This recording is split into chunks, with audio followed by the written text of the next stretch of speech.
طبق آخرین خبرها از ولایت مختار کوهستان بدخشان تحقیق مرگ گلبدین ضیابکوف آغاز شده است. روند تحقیق را 44 نفر از نمایندگان جامعه شهروندی شهر خاروق نظارت خواهند کرد. مرگ گلبدین ضیابکوف 29 ساله ساکن ناحیه راشدقلعه در روز 25 نوامبر باعث ناراضگی صدها نفر از ساکنان ولایت مختار کوهستان بدخشان شد.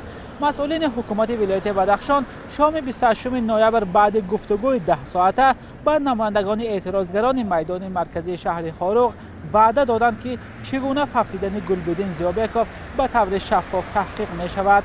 اعتراضگران محض بعد این وعده میدان مرکزی شهر خاروق را ترک کردند. تظاهرات صدها ساکن ولایت بدخشان 4 روز دوام کرد و باعث هلاکت دست کم 3 نفر و زخمی شدن قریب 16 نفر از ساکنان و کارمندان مقامات قدرتی شد. وضعیت در شهر خاروق به گفته مقامات فعلا آرام است و مغازه و دانشگاه و بازارها کار خود را از سر گرفتند. تحولات بدخشان در داخل و خارج تاجیکستان واکنش‌های زیاد را به میان آورد. هرچند در تاجیکستان پرسش افکار عموم رسم نشده است، ما از ساکنان شهر دوشنبه پرسیدیم که نظرشان درباره واقعه‌های اخیر خاروق چیست.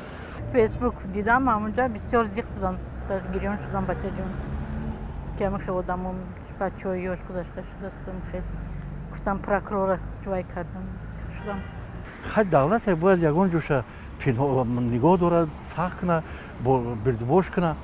و این مسئله که ما ناراضی میشیم این معنی داره که یک کس پیروز کردیم در خانه و در ما رو نمیگیرد که این خطای دعوت کردن و خاطر که خوبی مسئلهش کمک کنه داره.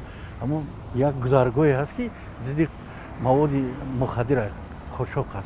از دوستان پامیری هم آنها گفتند که تا اینکه در خاروق در وطنشون جنگ رفته ایستاده است، یعنی که مردم خستن میتینگ میکنن، اما من هیچ معلوماتی مختصری در آنجا ندارم. هیچ درک نداره، اون گپ نمی‌کنه. در این وقت تنجی یک بیعقله فکری ما عقیده من دیگه رای نمیدونم.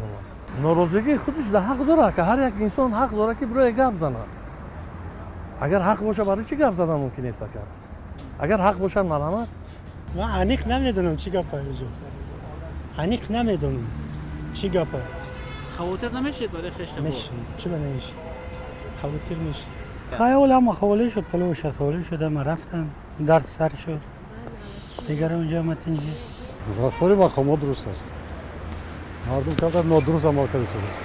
هر کشیدنش ممکنه یو نه که اگر چیز گیریم سر مقصد پینجا مونی شود گذشته با گذشته سواد بونیم اگر واسه زدی